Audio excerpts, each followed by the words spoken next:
Hi friends, ఈరోజు మనం క్యాప్సికంతో కుర్మా ఎలా చేసుకోవాలో చూద్దాం. ముందుగా ఒక కళాయిలో 4-5 టీ స్పూన్ల నూనె వేసి, నూనె వేడెక్కాక పోపు దినుసులు వేసుకుందాం. అలాగే కొద్దిగా జీలకర్ర, ఒక రెబ్బ కరివేపాకు, ఒక ఎండుమిర్చి వేసుకుందాం. అవి మొత్తం వేగిన తర్వాత ఒక ఉల్లిపాయ, ఒక పచ్చిమిర్చి సన్నగా కట్ చేసి ఆ తాలింపులో వేసుకోవాలి. ఇవి మొత్తం చక్కగా ఫ్రై అయిన తర్వాత ఇప్పుడు సన్నగా కట్ చేసుకున్న క్యాప్సికమ్ ముక్కలను కూడా వేసుకుందాం.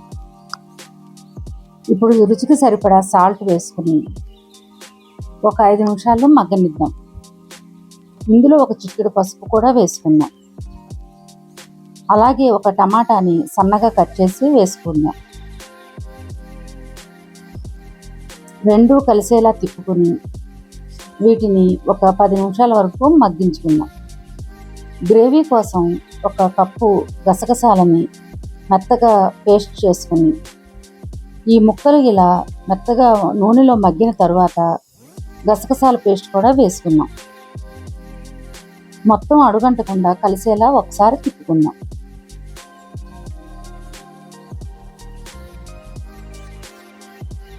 మొత్తం ఇలా కలిసిన తర్వాత ఇందులో ఒక టీ స్పూను కారం కూడా వేసుకోవాలి.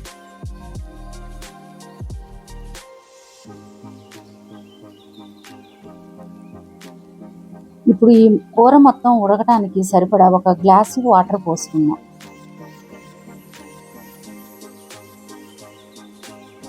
మొత్తం కలుపుకొని ఆ నీళ్లు మొత్తం దగ్గరకు వచ్చేలా ఉడికించుకుందాం.